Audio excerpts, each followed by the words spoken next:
గోదావరి పుష్కరాలను భక్తుల విశ్వాసానికి తగ్గట్టుగా దేశానికి ఆదర్శంగా నిర్వహించాలనే దిశగా ఉప ముఖ్యమంత్రి పవన్ కళ్యాణ్ కుంభమేళ తరహా పారిశుద్ధ్య నిర్వహణపై ప్రత్యేక దృష్టి పెట్టారు. సమీక్ష సమావేశంలో ఎమ్మెల్యే ఆదిరెడ్డి వాసు గోరంట్ల బీసీ పనులు కేటాయింపు ముందస్తు ప్రణాళికలను 3 రోజుల ముందుగానే అమలు చేస్తున్నామని తెలిపారు. భక్తులకు ఎలాంటి ఇబ్బందులు లేకుండా పారిశుద్ధ్య కార్మికులకు 3 షిఫ్ట్ల విధానం, ఆహారం, వసతి సదుపాయాలు కూడా సమగ్రంగా ఏర్పాట్లు చేస్తున్నట్లు అధికారులు వెల్లడించారు. పుష్కరాలు అంటే కేవలం ఆధ్యాత్మిక వేడుకలు కాదు, లక్షలాది మంది భక్తుల ఆరోగ్యం, భద్రత, పరిశుభ్రతకు సంబంధించిన మహాబాధ్యత అనే దృక్పథంతో ప్రభుత్వం ముందుకు సాగుతుంది.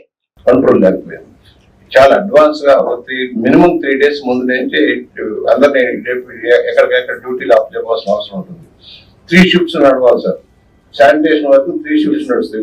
24 hours కంటిన్యూగా వస్తూనే ఉంటారు. రాత్రి కూడా వెయిట్ చేసేవాళ్ళు ఉంటారు. మనం 3 shifts కింద ముందుగానే ఫిక్స్ చేసి ఎవరెవరు, అలాగే స్వచ్ఛంద సంస్థలు ఇందాక దండే గారు చెప్పినట్టుగా భోజనాలు పెట్టేవాళ్ళు వాళ్ళంతా కూడా లాస్ట్ మినిట్ లో ఎలా చేస్తే బాగా